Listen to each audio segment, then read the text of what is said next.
Hello friends, welcome to current updates. दोस्तों, MP GK के crash course में आप सभी का स्वागत है, जिसमें मैं एमपी के टॉप करंट अफेयर्स को कवर करा रहा हूं, जो कि आपके पुलिस कांस्टेबल एग्जाम में बहुत ही ज़्यादा इंपॉर्टेंट है, जिनकी 100% संभावना है पेपर में आने की। तो चलिए दोस्तों, आप इस वीडियो को स्टार्ट करते हैं। स्टार्ट करने से पहले मैं आपको बताना चाहूँगा कि वीडियो को लाइक जरूर कर दीजिएगा, चैनल पर नए हैं तो चैनल को सब्सक्राइब कर दीजिएगा। और दोस्तों, अगर आप इस वीडियो के में बताए गए क्वेश्चंस को लंबे समय तक याद करके रखना चाहते हैं तो दोस्तों आपको मैं एक ट्रिक बता देता हूँ। पहले आपको इस वीडियो को एक बार देखना है, जो कि नॉर्मल स्पीड में देखना है पूरा वीडियो को। उसके बाद आपको इसमें यूट्यूब में एक फीचर होता है जिसमें 1.5 की स्पीड में करके इसको वीडियो को देखिएगा, तो आपका जल्दी से एक बार रिवीजन हो जाएगा और आपको सारे क्वेश्चन अच्छी तरीके से याद हो जाएंगे। मैं आपको क्वेश्चन बोल कर बता रहा हूँ।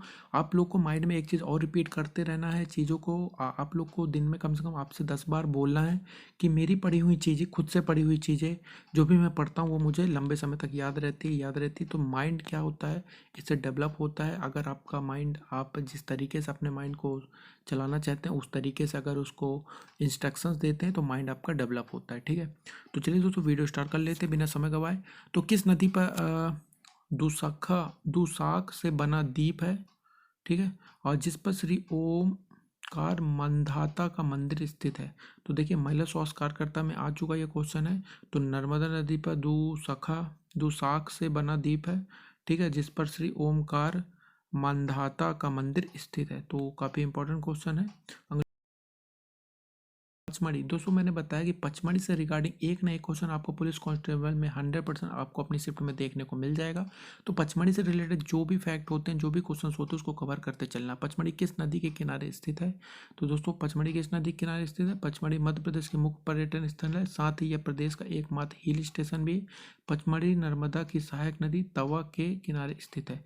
तो इसका option number C right answer हो जाएगा। तवा नदी किनारे पचमढ़ी स्थित है, ठीक है। और नर्मदा सोन घाटी कहाँ स्थित है? ठीक है, तो देखिए ये क्वेश्चन भी रिपीटेड क्वेश्चन है, तो इसका आंसर हो जाएगा मालवा और सतपुड़ा के मध्य। ठीक है, तो नर्मदा सोन घाटी कहाँ स्थित है? मालवा और सतपुड़ा के मध्य स्थित है। अगले क्वेश्चन को बढ़ते हैं। महादेव पर्वत श्रृंखला सतपुड़ा पर्वत श्रृंखला का विस्तार है, कौन सा विस्तार है दोस्तों? तो महादेव पर्वत श्रृंखला सतपुड़ा श्रृंखला का पूर्वी विस्तार है दोस्तों, ठीक है। तो ऑप्शन नंबर ए इसका आंसर हो जाएगा। सतपुड़ा श्रृंखला की सबसे ऊंची चोटी धूपगढ़ 1350 मीटर है। इस चीज़ को आप लोग को याद रखना, धूपगढ़ की ऊंचाई जो है वो 1350 मीटर है, और कौन से पर्वत श्रृंखला में आती है इस चीज़ को भी याद रखना है, ठीक है। अगले क्वेश्चन की ओर बढ़ते हैं। मध्य प्रदेश की नदियों में गहरी चैनलों का गठन मिट्टी की ऊपरी परत को हटा देता है। कटाव के इस प्रकार को क्या कहा जाता है? ठीक है, गहरी चैनलों का गठन मिट्टी की ऊपरी परत को हटा देता है।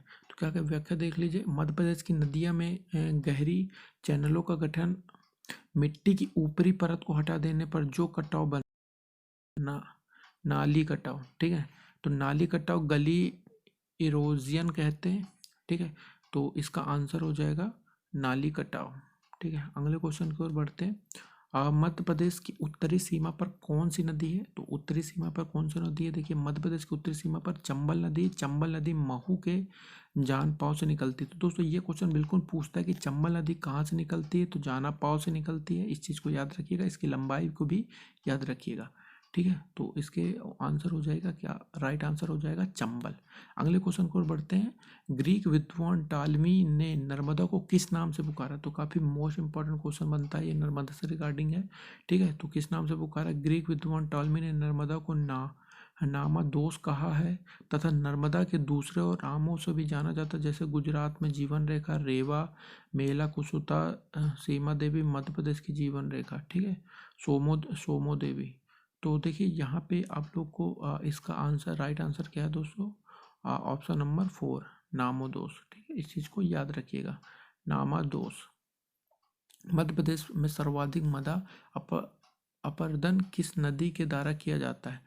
ठीक है, तो किस नदी के द्वारा किया जाता है सर्वाधिक मदा अपर्दन? चंबल नदी द्वारा किया जाता है। मदा अपर्दन से सर्वाधिक प्रभावित जिले मुरैना, भिंड है। यह चंबल नदी के मिट्टी का काट कर गहरी कंदराओं का निर्माण किया, जो वो कानून और व्यवस्था की दृष्टि से सरकार के लिए चुनौती बनी हुई है, ठीक है। तो इसका आंसर है चंबल। ठीक है। तो चंबल अपने साथ मिट्टी को बहुत ज़्यादा बहा कर ले जा रही है। ठीक है। अगला क्वेश्चन, मध्य प्रदेश के बाहर नर्मदा नदी की लंबाई कितनी है? तो देखिए दोस्तों, इसकी नदी दो प्रकार से बनाई गई है। मध्य प्रदेश के बाहर नर्मदा नदी की लंबाई 235 किलोमीटर है, बाहर की बात है। और अगर गुजरात में है, ठीक है। और अगर अंदर की बात करें 1077, पर टोटल लंबाई की बात की जाए तो 1312 किलोमीटर। और बताइए दोस्तों कमेंट में कि नर्मदा नदी कहाँ जाकर मिलती है या कहाँ जाकर गिरती है। ठीक है। उत्तर की ओर बहने वाली नदियाँ कौन कौन सी हैं दोस्तों? तो इस चीज़ को भी याद रखिएगा, मोस्ट इंपॉर्टेंट क्वेश्चन है। चंबल, सोन और बेतवा सभी उत्तर की ओर बहने वाली नदियाँ हैं। ठीक है। चंबल, सोन और बेतवा। अगले क्वेश्चन की ओर बढ़ते हैं। पश्चिम की ओर बहने वाली, तो पश्चिम की ओर बहने वाली नर्मदा नदी प्रदेश के पूर्वी क्षेत्र की पर्वतीय एवं तीर्थ स्थान अमरकंटक से निकलकर पश्चिम दिशा की ओर पूरे प्रदेश को पार करके अरब सागर में मिलती है। देखिए दोस्तों, यहाँ पे आप लोग को बताया मैंने, अभी क्वेश्चन जो पूछा था यहाँ पे रिपीट हो गया। तो अरब सागर में जाकर नर्मदा नदी जो है मिलती है और अमरकंटक से निकलती है। ठीक है। अगले क्वेश्चन की ओर बढ़ते हैं। दक्षिण की ओर न बहने वाली नदी है, तो दक्षिण की ओर कौन सी नदी नहीं बहती? तो केन नदी विंध्याचल पर्वत से निकालकर उत्तर की ओर बही हुई घने जंगलों से पार कर उत्तर प्रदेश में यमुना नदी से मिल जाती है। तो दोस्तों इसका राइट आंसर हो जाएगा केन नदी, जो कि दक्षिण की ओर न बहने वाली नदी है। अगले क्वेश्चन को बढ़ते हैं। नर्मदा नदी का उद्गम स्थल अमरकंटक में कहाँ स्थित है? तो दोस्तों पहली चीज़ तो नर्मदा नदी का उद्गम स्थल अगर डिस्ट्रिक्ट पूछा जाए तो अनूपपुर हो जाएगा, जो कि मैंने आपको कवर करा चुका है। लेकिन अगर इसका राइट आंसर देख ले तो नर्मदा विंध्याचल पर्वत श्रेणियों की मैकाल पर्वतमाला के अमरकंटक स्थान, जो कि समुद्र तल से 1057 मीटर की ऊंचाई पर स्थित है, से निकलकर पुखे नुमा मैकाल पठार पर बहाकर पश्चिम की ओर बढ़ती है। ठीक है। और इस चीज़ को भी आप लोगों को याद रखना है कि देखिए अमरकंटक से कौन कौन सी 3 नदियाँ निकली हुई है। सोन नदी भी वहीं से निकली हुई और जोहिला नदी भी वहीं से निकली हुई है। ठीक है। तो इसका आंसर ये हो गया। चलिए दोस्तों आगे बढ़ते हैं अगले क्वेश्चन की ओर। और कपिल धारा कहाँ स्थित है? काफ़ी अच्छा क्वेश्चन है दोस्तों। कपिल धारा कहाँ स्थित है? तो दोस्तों कपिल धारा नर्मदा पर स्थित है। ठीक है। कपिल धारा विंध्य पहाड़ियों में अमरकंटक की सीढ़ियों में ही स्थित है। यह प्रपात नर्मदा नदी के उद्गम स्थल से 8 किलोमीटर की दूर स्थित पर बनाता है। ठीक है। तो दोस्तों इस चीज़ को याद रखिएगा कि कपिल धारा, दूध धारा सभी ये नर्मदा नदी पर बनते हैं और अमरकंटक स्थित स्थान पे बनते हैं। अगला क्वेश्चन है, गंगा नदी डड्रेस में मिलती है। तो गंगा नदी में कौन सी नदी इनमें से नदियां जाके मिलती है? कहते हैं कि सोन नदी 1000 वर्ष पूर्व पटना के नीचे गंगा में मिलती थी, परंतु अब यह नदी गंगा नदी में सॉरी एक सेकेंड, गंगा नदी में दानापुर से 16 किलोमीटर ऊपर की ओर मिलती है। ठीक है। तो इसका क्या हो जाएगा राइट आंसर? गंगा नदी दानापुर से 16 किलोमीटर ऊपर मिलती है। तो अगले क्वेश्चन देखिए, कहते हैं कि सोन नदी, तो इसका राइट आंसर सोन नदी हो जाएगा। ठीक है। गंगा नदी से मिलती है तो सोन नदी को याद रखिएगा। अगले क्वेश्चन की ओर पढ़ते हैं। दक्षिण की ओर बहने वाली नदी, और वेन गंगा नदी पार सा बाड़ा पठार सिवनी में निकलती है, जो कि दक्षिण की ओर बहती हुई गोदावरी नदी में मिल जाती है। तो देखिए दोस्तों, दक्षिण की ओर बहने वाली कौन सी नदी हो गई आपकी? वेनगंगा नदी, परसों पठार, ठीक है, और सिवनी से निकलती, जो कि दक्षिण की ओर बहने वाली गोदावरी नदी में मिल जाती है। तो चलिए दोस्तों आगे बढ़ते हैं अगले क्वेश्चन की ओर। और चंबल नदी पर बनाए गए बांध में नहीं है। तो चंबल नदी में कौन सा बांध चंबल नदी पर बनाए गए बांध में नहीं है? तो गांधी सागर बांध, राजघाट बांध, कौन सा बांध? तो गांधी सागर, राणा प्रताप सागर, जवाहर सागर और बाघ चंबल नदी पर बने हैं। ठीक है। तो चंबल नदी पर बने हुए ये बांध है डैम, जबकि राजघाट बांध बेतवा नदी पर बनाया गया। तो इसका राइट आंसर हो जाएगा राजघाट बांध। ठीक है। तो दोस्तों, और मध्य प्रदेश का सबसे बड़ा बांध कौन सा है? कमेंट बॉक्स में जरूर बताइए मेरे को, जो भी आप लोग को पता हो। ठीक है। अगला क्वेश्चन, प्रसिद्ध सांची नगर तट पर स्थित है। तो कौन से तट पर स्थित है? विश्व विख्यात बौद्ध स्थित है सांची बेतवा नदी के किनारे स्थित है। ठीक है। बेतवा के किनारे स्थित है और एकमात्र ऐसा स्थल है जहाँ बौद्ध कालीन शिल्पकला के सारे नमूने विद्यमान है। यह स्तूप, चैत्य, मंदिर व विहार सभी स्थित है। तो और एक और क्वेश्चन बनता है, ठीक है, सांची से भी क्वेश्चन मिल जाता है कि सांची स्तूप कौन सी नोट में बना हुआ है, नीचे कमेंट बॉक्स में बताइए।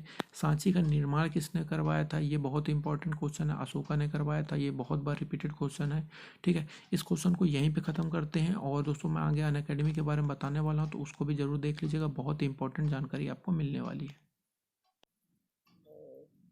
चलिए दोस्तों, मैं आपको अनअकैडमी के फ्री प्लान के बारे में जानकारी दे देता हूं, जहां पे आपको वीकली 500 प्लस से अधिक लाइव क्लासेस मिलती हैं, जहां पे आपके डाउट क्लियर सेशन भी किए जाते हैं, वीकली मॉक टेस्ट मिलती है, क्विज मिलता है, सब कुछ अनअकैडमी के प्लेटफॉर्म में फ्री आप सब्सक्रिप्शन मिलता है। करना कुछ नहीं होता, अनअकैडमी का ऐप डाउनलोड करना होता है, उसके बाद एमपीपीएससी एंड व्यापम सेलेक्ट करना पड़ता है। आप किस चीज़ की प्रिपरेशन कर रहे हैं उसमें एमपीपीएससी एंड व्यापम सेलेक्ट करना होता है, उसके बाद हमारा कूपन कोड डाल देना होता है SA30।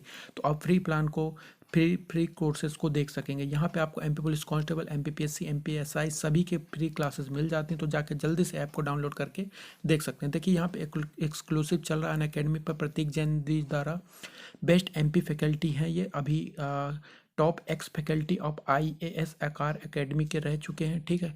इनकी क्लासेस स्टार्ट हो चुकी हैं फरवरी से, इसको आप लोग ज्वाइन कर सकते हैं। चैंपियनशिप टेस्ट सीरीज चल रही है, जहाँ पे आप प्रीलिम्स क्रैक करना चाहते हैं 2020 के लिए, तो यहाँ पे इनरोल कर सकते हैं। और प्रीलिम्स चैंपियनशिप में जहाँ पे टॉप 3 रैंकर्स में से को मिलेगा 1 मंथ का फ्री सब्सक्रिप्शन, ठीक है।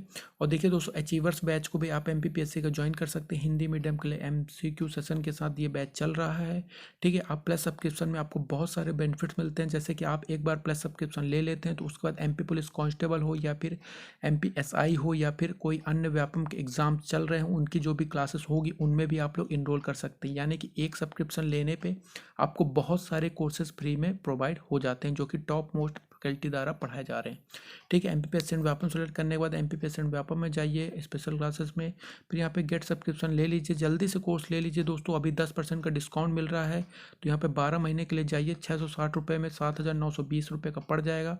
और यहाँ पे आप लोगों को पता है एमपीपीएससी इस बार बहुत बार पेपर कराने वाला है, तो आप लोगों के इस साल 2 बार पेपर होने वाले एमपीपीएससी के, तो उसकी भी प्रिपरेशन आप लोग की साथों साथ हो जाएगी और मेंस की भी प्रिपरेशन हो जाएगी। मिलते हैं अगले वीडियो में, तब तक जय हिंद जय भारत, धन्यवाद दोस्तों।